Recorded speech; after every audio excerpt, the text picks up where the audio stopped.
حضرت انس بن مالک رضی اللہ تعالیٰ عنہ سے روایت ہے، رسول اللہ صلی اللہ علیہ وسلم کثرت سے فرمایا کرتے تھے، اللہم ثبت قلبی علی دینک، اے اللہ میرے دل کو اپنے دین پر قائم رکھ۔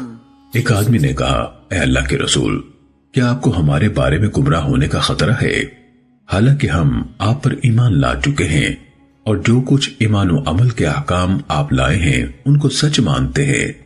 نبی صلی اللہ علیہ وسلم نے فرمایا، دل رحمان کی 2 انگلیوں کے درمیان ہے، وہ انہیں تبدیل کرتا رہتا ہے۔ امام احمد رحمہ اللہ نے یہ حدیث بیان کرتے ہوئے 2 انگلیوں سے اشارہ کیا۔ سنن ابن ماجہ حدیث نمبر 3834۔ حضرت ابو بکر صدیق رضی اللہ تعالیٰ عنہ سے روایت ہے، انہوں نے رسول اللہ صلی اللہ علیہ وسلم سے عرض کی کہ مجھے کوئی دعا سکھائیں جو میں نماز میں مانگا کروں۔